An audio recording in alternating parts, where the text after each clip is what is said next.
Hello from Intellipaat. The topic for today is introduction to Hadoop. But before we begin, be sure to hit that subscribe button and click on that bell notification icon so you don't miss out on any updates from us. So the agenda we have for today is firstly we would be discussing what is big data, what qualifies for big data, the challenges that were faced before the introduction of Hadoop. What is Hadoop? How Hadoop works? How Hadoop functions? The components of Hadoop. Then we would move on to the advantages of Hadoop over traditional big data analytics methods. Then we have a little bit of hands-on for you guys today. We would be showing you with a live demonstration how easy it is to use Hadoop personally for practice and in an industry level environment. And then we would be moving on to the components of Hadoop that run alongside Hadoop and on top of Hadoop. In the Hadoop ecosystem section of our presentation here today. And then finally, we have a surprise for you guys. Stick around to the end in the further learning section. So the first topic, what is big data? So firstly, let's understand what data is. Data is the individual unit of information that is defined as figures of facts and stored for later process. So basically what it means is that data is anything that is generated or accumulated over time or in real time. And there are basically three types of data that are generated in technological systems. First is called structured data, semi-structured data, and third is called unstructured data. So what is structured data? Structured data essentially implies that data is labeled, as in all the attributes of every element, every people are labeled in that data, everything is organized, and we understand we can make good models out of structured data. We won't need to use a lot of processing implementations. We don't need to understand the pattern in data. We can essentially make models out of that data preemptively, essentially. Then we have semi-structured data. Semi-structured data is essentially not as organized as structured data, but it still has certain foundations and limits. It can be still processed and converted into structured data rather easily. And then we have unstructured data, and as you can see, unstructured data is basically data with no patterns and whatnot, as in files, JPG, PDF, MP3. These files are supposedly of random pattern. They cannot be predicted. We cannot cluster them as good. So that is why they are called unstructured data. So what is big data? So big data is a collection of extremely large data sets that may be analyzed computationally to reveal patterns, trends, associations, especially relating to human behavior and interactions. So basically big data has the word big in it. So it means quite literally that the data that comes under big data is quite big, quite large. So we can analyze these large data sets to reveal certain patterns and trends and hidden patterns essentially behind the data. So supposedly, if whenever we have a large data set, that means we can have a higher amount of accuracy than compared to say smaller data set. So say when you run small machine learning algorithms on small data sets, your result can't nearly be as accurate as when you would run it with a big data set, because obviously when you run it with a big data set, you get higher amount of accuracy. For examples of big data would be, say, here we have black box data. So what is black box data? We travel in flights. There is basically a recording device that is placed in flights in the event of any mishap or in the event of any basically any malfunction. It basically records everything, every audio transaction the flight crew has, the statistics of the flight and everything. So the investigators can know what went wrong, if there is an investigation in that case. And then we have social media data, the biggest example of big data that you see every day but don't even realize that you're being subject to a target of big data analytics is social media data, such as Facebook, Twitter, and Instagram, and all of those softwares that you use day to day without even realizing that these large giant corporations collect your data and cater to your needs and target you with advertisements and whatnot based on how you behave, how you interact. So all of these things. The other similar examples would be power grid data. It depends on what kind of digitization your power grid follows, whether it is on the internet or not. We could collect large amounts of data using statistics regarding power grid.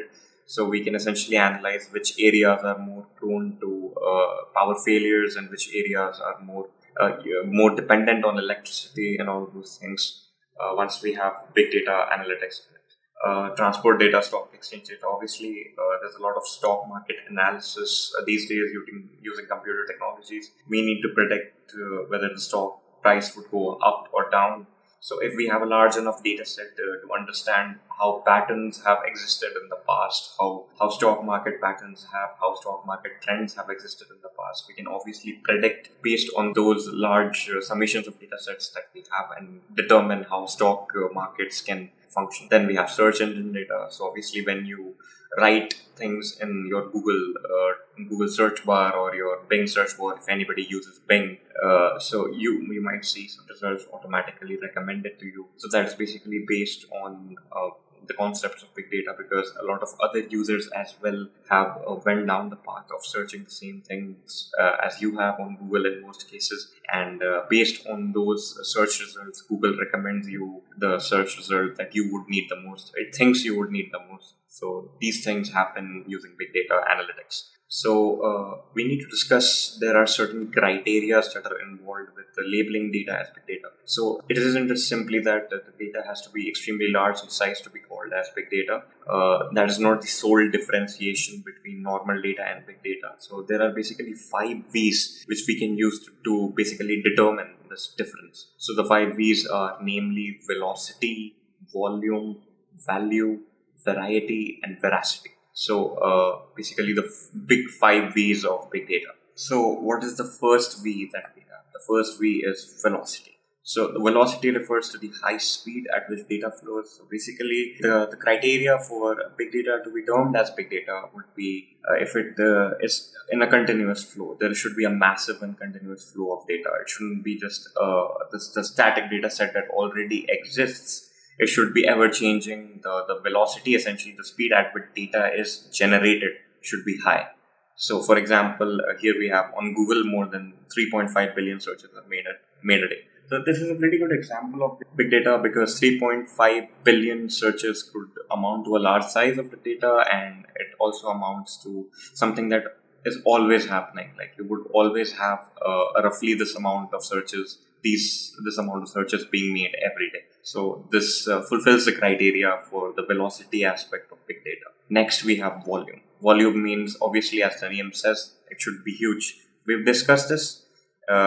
Basically, if the data set is usually higher than the traditional size, should be in terabytes or near terabytes or something, we can call it as big data. It will also be in gigabytes, but then the other criteria should have to match as well.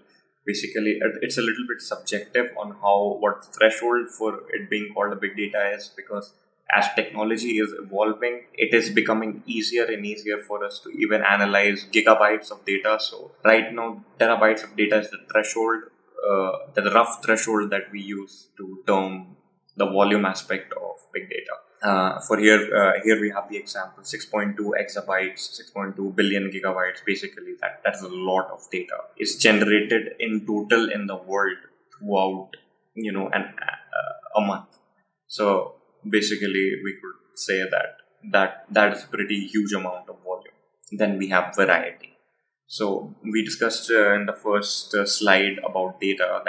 Data could be divided into structured, semi-structured, or unstructured data sources. So it also refers to heterogeneous sources. That means sources that are not of the same type, basically come from different sources. So that is because we need variety in big data. Data shouldn't be coming from one source only, shouldn't be coming from one aspect of a particular entity. It should come from various sources, so it should have variety as well. The data should have variety as well. It shouldn't be we shouldn't attribute data to only one consumer or one entity. It should basically be a summation and aggregation of different entities. Basically, the sources of that data should be coming from various different places. Then we have veracity. So basically, data can't be perfect. Okay, so big data, if it's semi-structured or unstructured, there should also, in a real world scenario at least, in a large amount of data that's generated, say user data for Amazon, if it's generated in a large amount, it can't always be consistent. There has to be inconsistencies in that data. So basically that equates to veracity of the data. And a large part of big data analytics also deals with fixing and going around and working through this veracity present in this large amount of data to get values, to get outputs out of that data, then we have value. The data should also be important. Say if you have a 7 terabyte file worth of big data with you, and it is student data. So student data sets also, as much as they contain grades and names and regions and attendance and all those things, they also contain non-essential aspects like roll numbers, okay, like college registration numbers and all of those things. So if you're analyzing a student data set, so basically attributes like roll numbers and registration numbers and unique ID numbers, basically the primary keys that are involved with the data, isn't important. That is why the data that we use for big data analytics also should have value. So say if we have a 7 terabyte worth of 7 terabyte file worth of big data, where essentially all we have is we have our roll numbers and names, that data is useless because we cannot make any models out of it. We are not getting any output out of it. So just because it's being generated at a higher velocity, and it has inconsistencies and volume and variety, it still doesn't mean, as long as it doesn't have value, it still doesn't mean anything, and we can't actually term it as big data. So now that we've discussed the 5 V's of big data, we'll move on to what is big data analytics. I think the name says it pretty clearly. What big data analytics is: the process of analyzing this big data, to process this big data, to store this big data, and to create models out of this big data is called big data analytics, to understand trends, hidden patterns, and what. As we can see here, almost every major organization, commercial organization, is using big data analytics, be it Facebook, Amazon, Apple, Microsoft, Instagram, Google. So all of these organizations need user data. They generate a large amount of user data because a lot of people are logged into these websites. A lot of people buy things from these websites, are functioning as active social media participants in these websites. So basically, a large amount of data set is generated in these companies, in these organizations. So what do they do with the data? They essentially categorize you as a certain type of customer based on what other customers and how other customers behave, what they want. Once they've categorized you into a certain cluster, they cater according to you. They target you with ads that may be specific to your needs, depending on how similar users behave in similar circumstances. And that is essentially how they understand these hidden patterns, because once they have access to this large amount of data, they can basically train their algorithms to function in a way where you wouldn't even notice, but they are extracting more time and utility out of you, and maybe providing you with a better customer satisfaction experience.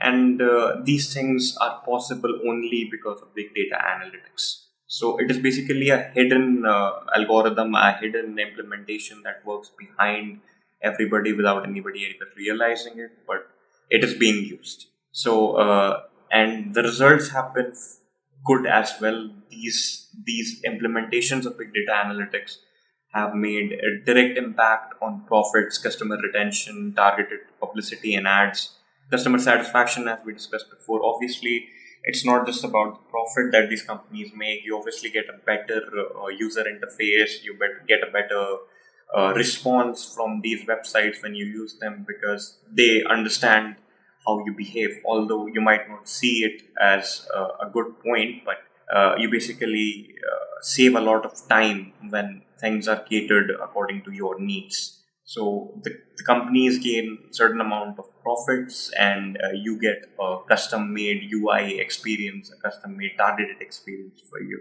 So why is big data important? So commercially, we've discussed that, and now we'll discuss like 4 points on why it is important. Firstly, as I discussed before, a personalized customer experience. So when they understand how you behave, they can personalize your experience according to you. They can show you things that you would like, that you may like, and showing only of relevant data. So say that there are certain products that you might not be dealing with, that you might not be engaging with. So that products, that information would not be available to you. That wouldn't be displayed to you upfront. At least it might be available to you, but it wouldn't be displayed to you upfront. So the relevancy of data is altered according to different customers and different groups of people. There is targeted advertising, of course. So say if you are interested in computer hardware and Facebook or say Google realizes that you may be interested in computer hardware, so they might target the ads that are generated on Google AdSense or Facebook ads according to the product that you may need. So they might suddenly mysteriously start showing you computer hardware buy links. So that is how targeted advertising. And then obviously these three are the commercial aspects. Then we have research and technical analysis. So obviously big data isn't just limited to commercial success and commercial things. It is also related to research and technical analysis. So calculations, mathematical calculations, research that happens all around the world.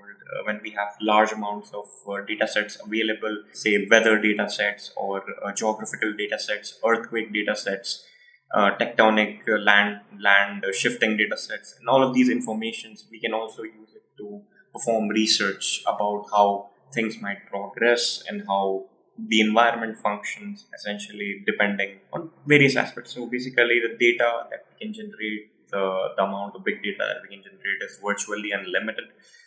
We can basically take up everything in the world and create a data set out of it, real-time data set out of it, and we can generate big data with it. So we can analyze a lot of things. Then the challenges that are faced in this big data analytics. So up until now, we discussed what big data analytics is, the essential advantages of big data analytics. So obviously, it wouldn't be that simple. We can't obviously take these large amounts of data and store it anywhere or process it so easily. Challenges come up with it. So what are those challenges? So there are certain problems that we have with big data analytics. The first problem that we have is hardware failure. So say you're using a server rack to store this big data. You're using a lot of hard disks to store this data. So say you're using this expensive server that is storing exabytes or terabytes of data, and that's something wrong happens to that server. There's a power failure in that server, or there is some checksum error issue. Anything can come up. It might crash. So what happens to the data present in that server? This large amount of data that you might have collected over a long time, and now your business is essentially at a halt because you cannot process this data, you cannot understand, you have essentially lost that data. So basically, if any of the hardware present in the server goes wrong, we are at a very difficult point in time. So that is one of the problems that is being faced in big data analytics. The second problem, the other prominent problem is when we have to combine these large amounts of data, when data read from one disk may need to be combined with the data read from any of the other 99 disks. So even if we are using distributed systems instead of single servers, the combination of data takes a lot of time because there's a lot of input-output communication required between these racks of servers of these components. So that is another problem, that is a huge problem. It comes under the processing aspect of big data analysis. So these are two of the most prominent problems that we face in big data analytics using traditional methods. So what do? Even if we use distributed methods, the problem still exists. So what do we do with it? So the solution is, for hardware failure, we can start replicating data, right? So say, what does replication of data actually signify? Say if you have one block of data inside a node and you wanted to copy it and spread it throughout the distributed storage system that you have.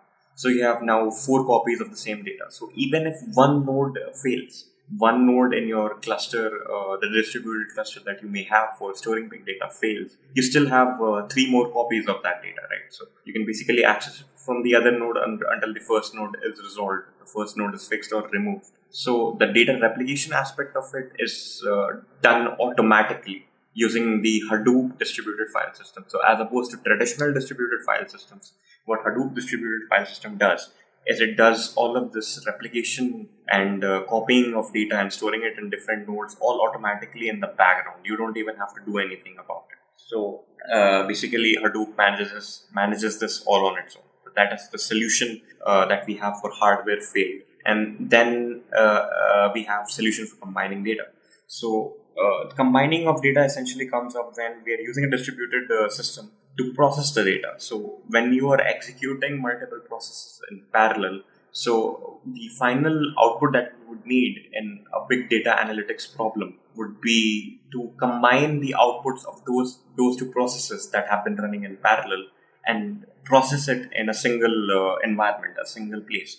So when the mappers execute in parallel, basically when we discuss the Hadoop MapReduce system that we have, so the mappers are two components or two or more multiple components that execute in parallel, and the output that is generated from these mappers is combined using the reducer. So Hadoop follows the MapReduce system to overcome the problem of combining data that rather than doing it manually or rather than doing it with traditional means.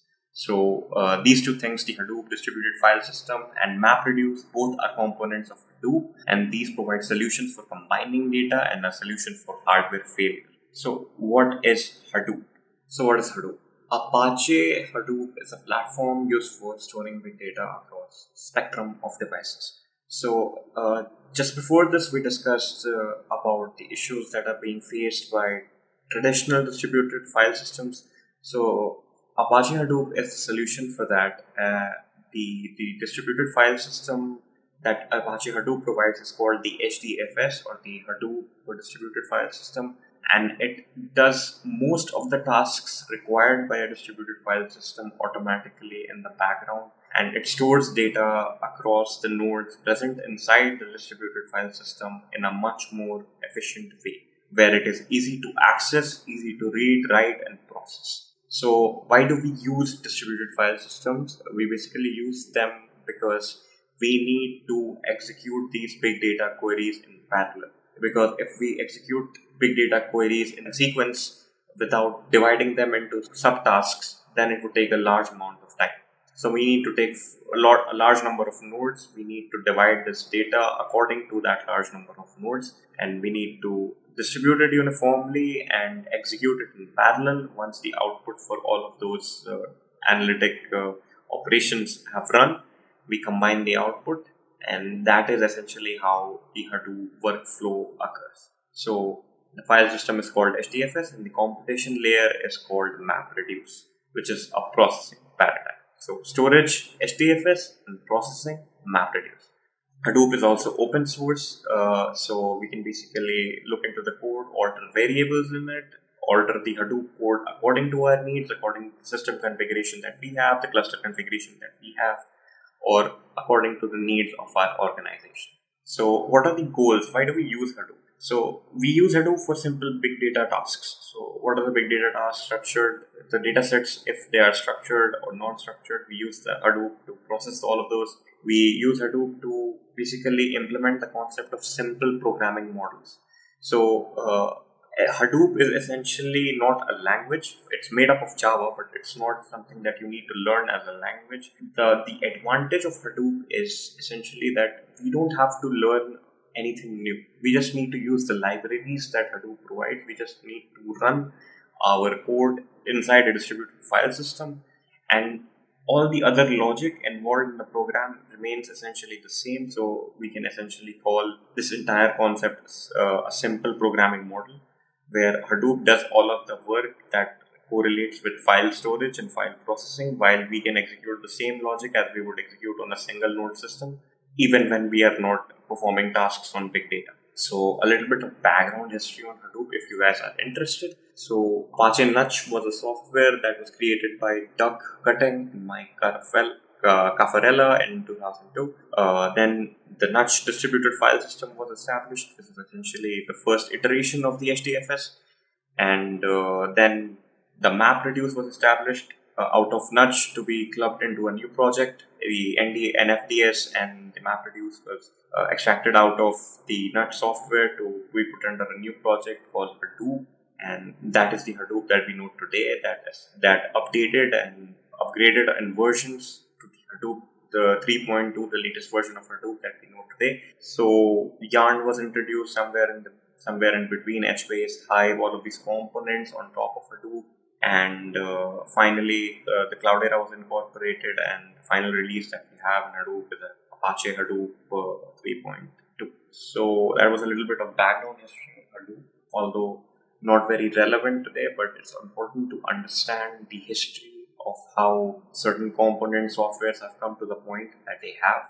So what is HDFS? We discussed HDFS before, so what is HDFS in specific?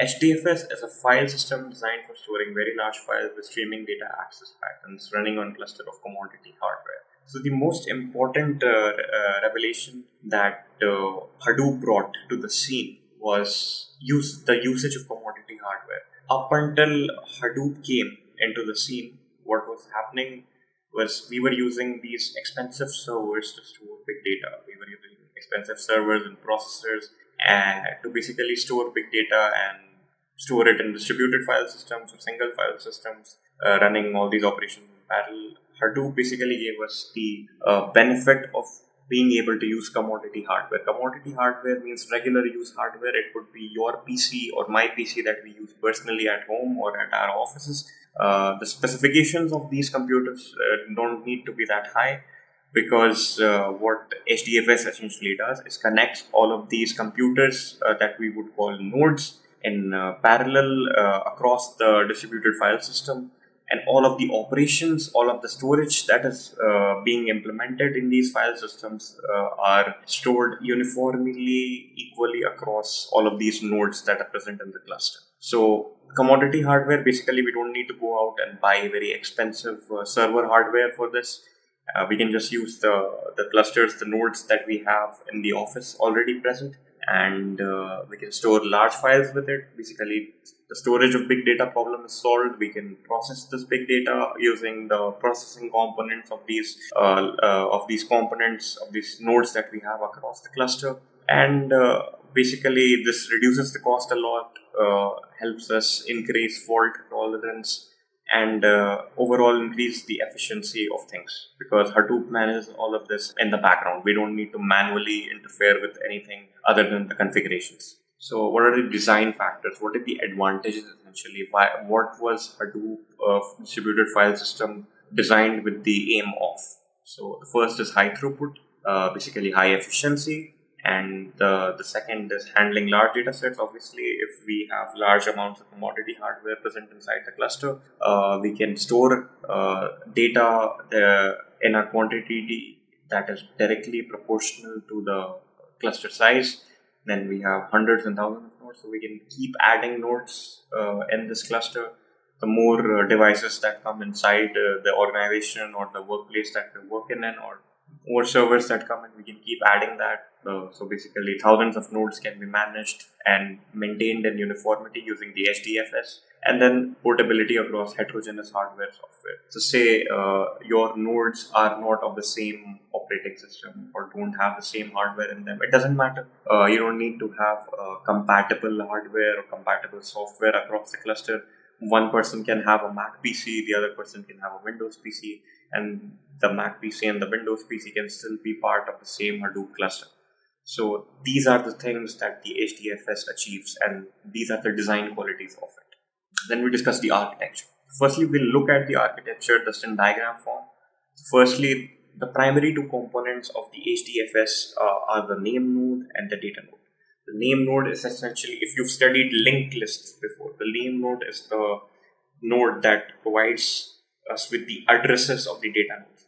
So say if you have a large text file, it's a 3 terabyte text file. So it's divided into three 1 terabyte files to store across various nodes. So it's distributed uniformly across all the nodes present in your cluster. So what the name node contains is the information of the start of the first file and the end of the first file, and start of the second file and the end of the second file and third file, so on and so forth. So the name node contains that information, basically points to where the data begins and where the data ends. So whenever the data is being read or whenever the data is being processed in the data nodes, from the data nodes, the name node can easily access that amount of data, whichever is required, because it has all the information stored in it regarding where the data is stored. So the client wants a write or the client wants a read. So the name node manages all of that depending on the file location in the data node. So we will just be discussing an example in diagram form. What happens? What is the exact process which occurs when we are writing a data into the HDFS? So basically, what does writing a data into HDFS mean? We can look at this from a Google Drive point of view. Say you're on a Windows PC, you're uploading a file from your local system to your Google Drive. So in a similar way, you are working in a workplace which uses a Hadoop cluster. You have a local system. You want to upload something on this Hadoop cluster. So when you upload a file from your local Windows system or your local Ubuntu system to the Hadoop system, that is essentially the writing of data into the HDFS, because you are storing that data into HDFS. Rather, I would say the HDFS is automatically storing that data uniformly across its nodes. So the first step is the client requests to create a file. Obviously, you're sitting on the client end and you connect to this large Hadoop cluster. You request to create a file. The name node is connected once a block of data is accumulated. When you upload it, when you put the data through for writing inside a file, writing inside the cluster, the name node essentially communicates to the data nodes, the list of data nodes. The name node responds to the client with the list of data nodes, basically the information of where the data is stored, so that the client is able to see it. The data nodes receive data after the client, the name node and the client have approved the storage of data, the writing of data. So essentially, we write the data inside the data nodes when the data nodes receive it from the HDFS client. Then the data node forwards the file to a second data node for replication and to a third. So this is where the fault tolerance aspect of it comes in. So say if it's a relatively smaller file, you don't need to divide it into various subfiles. So basically what the data node would do is create copies of that file and store it across different data nodes, so that even if one data node fails, we can still access that file. So however, doesn't matter how many parts of that file have been created, all parts of that file are replicated to enhance fault tolerance of an HDFS. So then what happens is the name node commits the file creation into persistent store. It receives heartbeat and block reports. So the name node, in its own information storage area, it stores the data, stores the information of the data, where it has been replicated and where the original data is. It stores all of that information. And the name node also manages the monitoring of the health of these data nodes. So it keeps monitoring the heartbeat. So essentially, it keeps pinging them. The name node keeps pinging the data nodes to wait for a response. If the data node responds, then that means the heartbeat is healthy. If the data node doesn't respond, then that means that the data node is not functioning. So the name node can use another neighboring data node to pick up the file if the client asks for it. So the core component, the second core component that we discussed just a while before, is MapReduce. So MapReduce also acts as a core component for the Hadoop ecosystem. It is a completely a software framework, so it doesn't involve any of the node logic in it. But yes, it is coded in Java, so it is essentially used to leverage the HDFS and perform much better than traditional processing frameworks for big data analysis. So what does MapReduce do? So basically, when you have a file, a large file, it may be divided into subfiles and present and stored across various data nodes. So the mapper, when you push your programming logic inside the HDFS, inside your Hadoop system, so the code is pushed into it, the mapper then starts running. Now what the mapper does is, according to the code, it would run parallelly as an instance for every part of the file across various data nodes, so that we don't have to perform that processing sequentially, and it all happens at the same time essentially. So it speeds up the process. So when all of the processes have executed in parallel, the output is then sent into the reducer. So reducer might be a common place where all of the mapping output is sent to, and the reducer gives us the final output, and which is stored in the output file essentially. So two aspects to it: the map and the reduce. So that is why it's called the MapReduce. The mapping deals with the parallel processing of data, and the reducing means the aggregation of data. The aggregation of data might also happen in parallel, and we might create multiple files for it, and those multiple files may be merged into one so that we can see it as a common file. So that is how the MapReduce component of Hadoop works. Then we discussed the advantages of Hadoop. So why do we use Hadoop in general? What benefits does it have? So why don't we use legacy systems to do this? Why don't we use traditional distributed file systems to do all of these things and just run the code parallelly on all of them? The problem of scalability, process only structured data. So legacy systems only process structured data. They are expensive, as I told you. If you are buying specifically for maintaining a cluster of distributed file systems, the server component parts, the hardware parts might be a tad bit expensive. Cannot process huge amounts of data. So since there is no software framework involved with these legacy systems, there is no efficient method to process this large amount of data. So it might not go in the most appropriate manner for possible when we execute analytic operations on these large amounts of data. So cannot process huge amounts of data and cannot process heterogeneous data. Heterogeneous data means if the data has some sort of variety, as we discussed, that for a data to be classified as a big data, it should have variety. If the data has a lot of variety, legacy systems are not capable of handling that data. So why Hadoop? It is flexible. A major challenge for any company or organization is the handling of structured and unstructured data available in big data. Hadoop is flexible and handles structured and unstructured data efficiently. So whatever you put into Hadoop, whether it is unstructured or structured, Hadoop is able to manage it flexibly with the use of software. Hadoop can also manage encoded data. It basically depends on what the company needs. If the company is dealing with encoded data, Hadoop, inside a Hadoop framework, we can program it in such a way that we can deprocess that encoded data and take out some information out of it. Then we have scalable. Obviously, Hadoop is scalable, which means we can add as many nodes as we want and remove as many nodes as we want. We don't have to do anything complex to add the new configuration. Hadoop does it automatically for us. Once we just set up a new node inside the HDFS, Hadoop automatically detects that there is a new node and it distributes the files accordingly. It balances the weightage of files present across the various nodes inside the cluster accordingly. So we don't need to deal with that. Hadoop does it for us. That is why it's scalable. And the nodes are independent of each other. So if you're using systems present across a workplace, even if one PC goes down and one server goes down, the other servers are still functioning. The data has been replicated. So there's no loss of data and the nodes are independent of each other. So if one node goes down, that doesn't mean that any of the other nodes should go down. Fault tolerant, as we said before, we replicate data, and high-speed data processing. So because the processing is running parallelly across various nodes, that means we are achieving high-speed data processing and doing things much faster than we would be able to if we were doing it sequentially. So Hadoop versus RDBMS, what are the advantages of Hadoop over RDBMS for storage? If we are using traditional relational database management systems, they only contain structured data. We obviously need to add attributes to it, and that is how we can store data. Hadoop can be used for all three types of data: structured, semi-structured, and unstructured. It can be used for large data sets, while in RDBMS we cannot use it for very large data sets.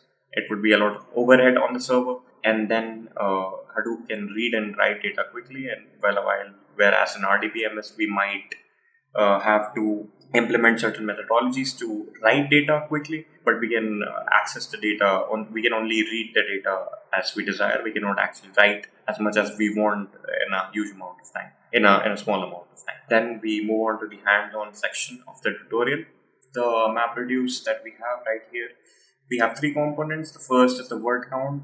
It is the driver class. We are doing a word count operation using MapReduce. We have the driver class over here. The driver class first calls the mapper. The mapper basically acts upon all the files that have been divided inside the HDFS in parallel. So it creates what we call as key value, commented over here, key value pairs. That is what the mapper creates. So basically, if you have a file which is I am a good person, this is the content of the text file that you have. What the mapper would do is create files like create an array, create a list essentially with I, comma 1, I would map to 1,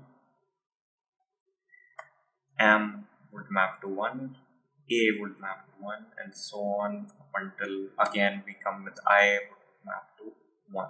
So this is what the mapper would generate, and once this has been generated, we can see that we have two I's over here. This all could be executed in parallel. So say you have two different mapping operations that are going on, and this file had been divided like so into two parts already across different nodes on the same Hadoop cluster. So the first mapper would be operating on this, and the other mapper, which would be running in parallel, would be operating on this. So this would generate this output, the A and I, and this would generate this output. So as we can see, there is a similarity between these. There are two similar key values, which are I's. So the special logic that the MapReduce would follow is that it would send these two I's to the same reducer. So the final output that all of the reducers all of the mappers after running in parallel for at least the I key element, in the case of I, it would generate something like this. After all the mappers have executed in parallel, we now know that there have been two instances of I with the value 1 mapped to them, as you can see here. The int writable for the key is 1, so every time 1 has been mapped whenever a key is occurring. So this would be sent to one reducer instance. So essentially I'll copy this from over here and paste it over here so you guys can have a reference. So it has been sent to the reducer now. So this is what the reducer gets as an input, one reducer instance. So here we can see we're initializing the word count with 0. So initially the word count for I is 0, and while there are new values in this list, values has next, so it will keep incrementing it with values.get. The values.get would give us 1, and it could give us anything, but in this case, since we're only writing 1 inside the mapper, it is giving us 1. So we would get that, and once this has finished executing, the final value that word count would have after the loop has ended is 2. Since there are two occurrences of 1, so it would add 1 and 1, and we would get 2, and when it would reach the final position on this list, and when it would check what has next, it would give us null, so the loop would exit control, and we would finally do the output for collect, which is the word count. For the key I, we would get the word count, which is 2. So the final output would contain I. So this is how basically the reducer works. So from that example, we know that things can happen really fast if all the mappers are executing in parallel and all the mappers are independent of each other in their processing. So they don't need to communicate with each other before performing their respective tasks. It is only in the end where their works are being aggregated by the reducer. So that is where the sequence sort of matters. While the mappers are executing in parallel, any of the parts of the text file can execute first. It wouldn't matter the final output. So once this has been executed, I'll simply create a jar file out of this and show you how easy it is to run MapReduce operations in Big Data Analytics. Simply create a new file called word count yt.jar and paste it over here. Finish. I haven't saved one file. Save it before we execute. I've saved it. So export jar word count. Finish. Yes, there's already a file that exists on desktop, word count yt. I'll replace that and click finish. Once we've finished, we already know that there's a word count yt.jar. So before we begin, we have to create a directory to store our source document inside the input document. We write Hadoop FS mkdir.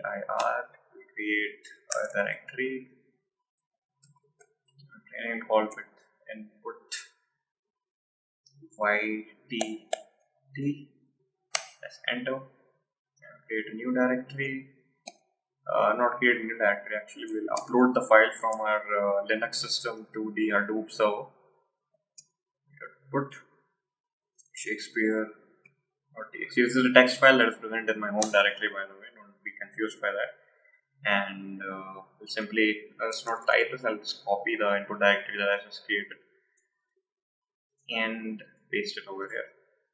Once we have done that, we can be sure that our file has been uploaded inside the Hadoop server. Now we will simply run the Hadoop jar operation that we have on the new file that we just created, which would be under home training desktop. As you can see, it's on the desktop, word count YT, and the file name, which is word count YT.jar, and we would use the class name, which is word count, the driver class name, the main class name basically, and then we would use the input directory for our file where we've stored our Shakespeare.txt. We'll copy that, we'll paste it over here, and then we would create a new output directory to store our output into. So we use the training, and we would call this output YTT, and we'll press enter. As you can see, the job has started, the MapReduce job, and it will take some time before it executes. It's basically counting every word that is present inside that data set. The mapper has successfully executed, and the reducer has executed as well. We will now check the output Hadoop FS and use CAT for that. We will use the output directory that we just created for this.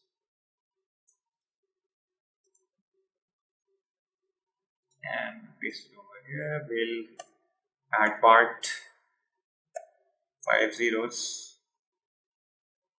This would be the traditional naming system that Hadoop uses to inside the HDFS to create output files.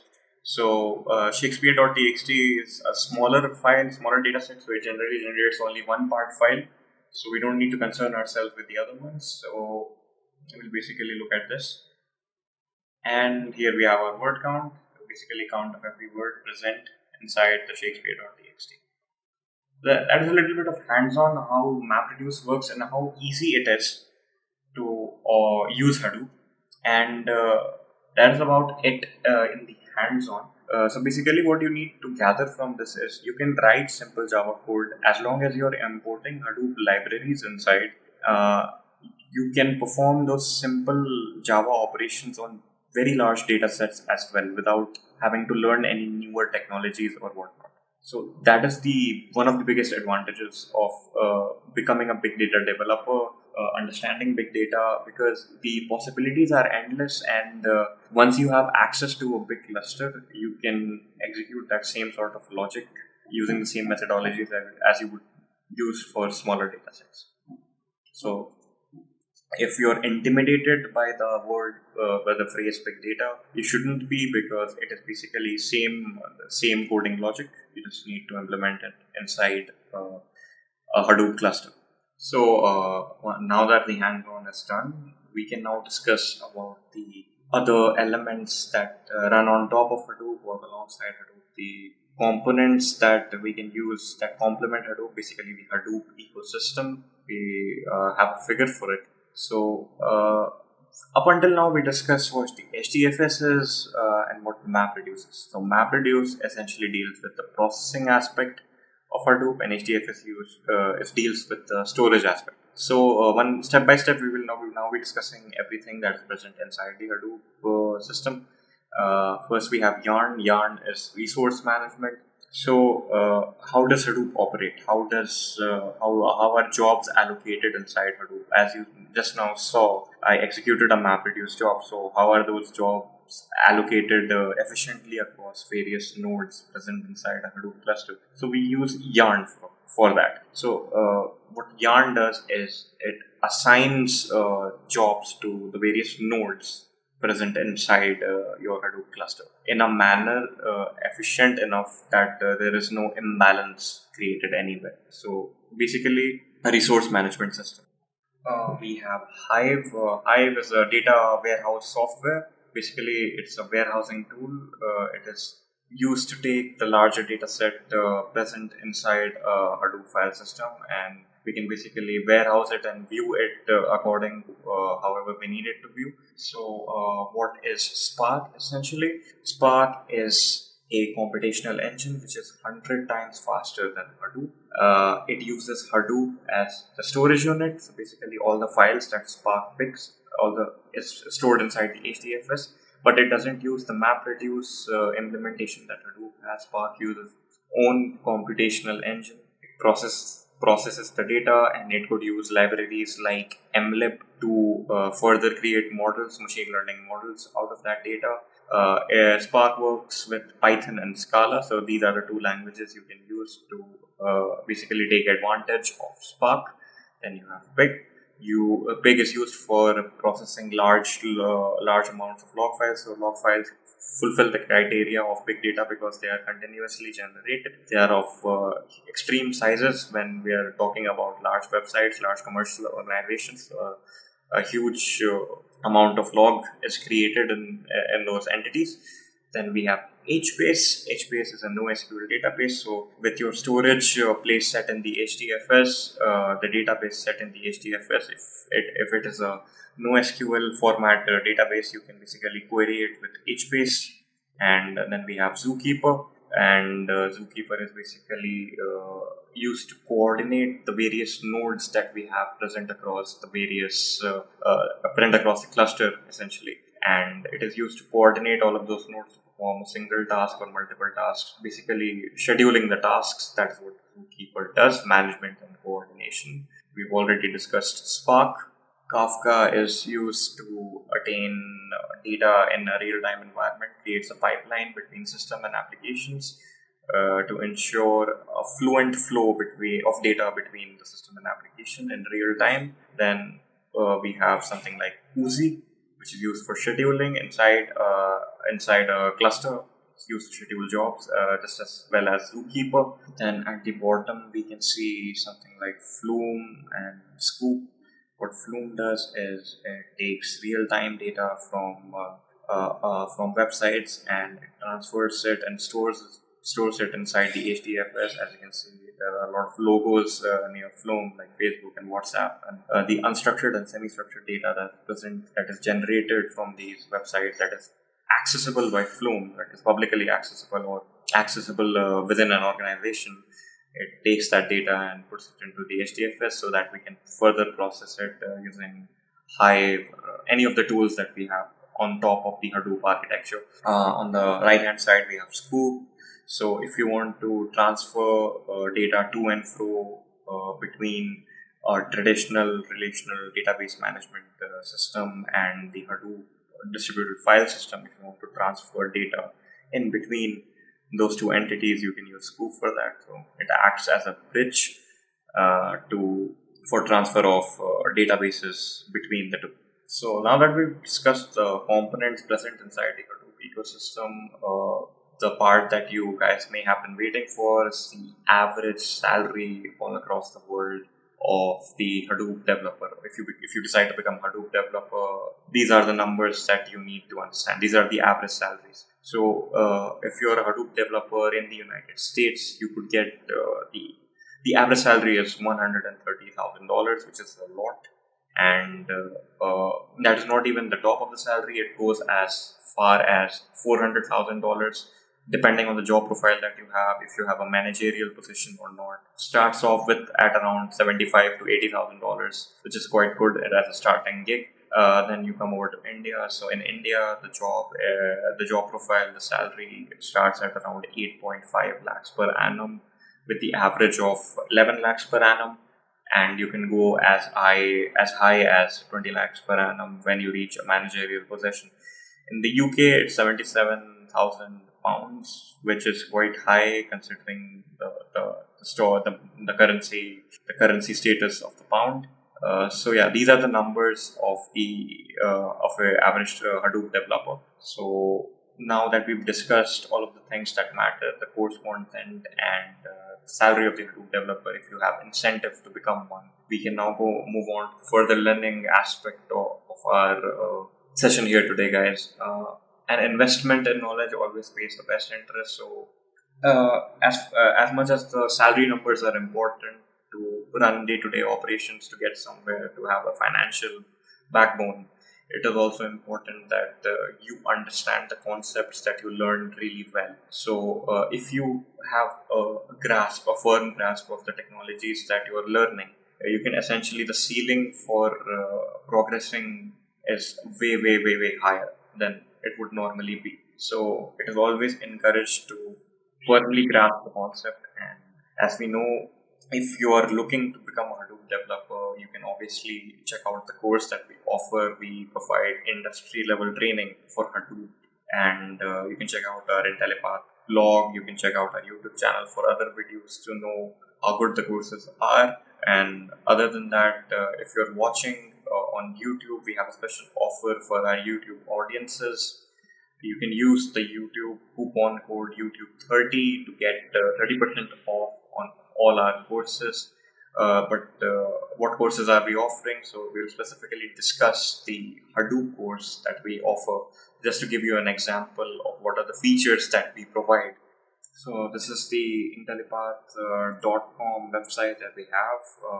You can simply go over here and type in the search query that you have. We'll type in big data for now because we're looking for Hadoop. Once we type in big data, we have the Hadoop Big Data Developer certification training. So we'll open this up. So this is the Big Data Hadoop Developer certification training course that we provide.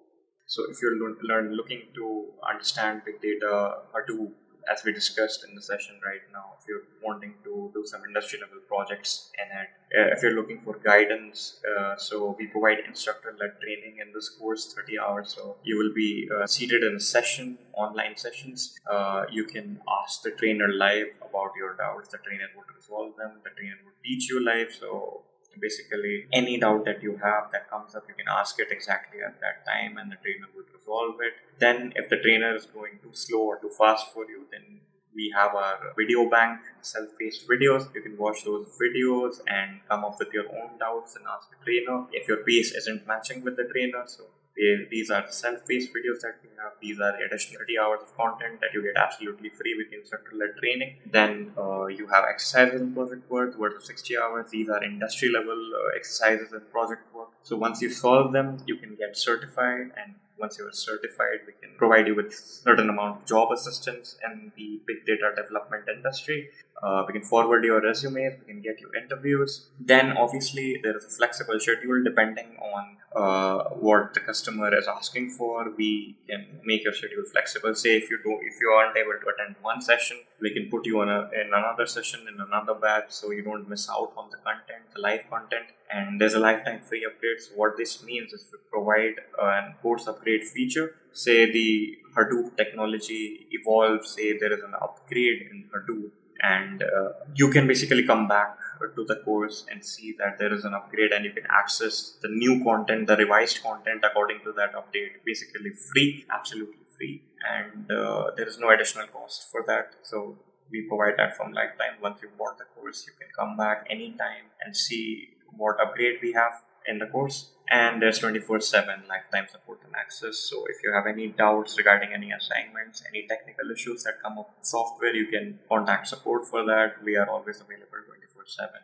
for that. So what are the features that we provide? What is the syllabus that we provide in this training? So firstly, obviously, one of the most complex things about Hadoop is the installation. We provide you with the entire guide to how to install Hadoop and all the components involved in Hadoop. We deep dive into MapReduce. We understand how MapReduce works. We do coding in MapReduce. We create our custom MapReduce programs, lab exercises, the assignments that you would get for MapReduce, graph problem solving, understanding of Pig.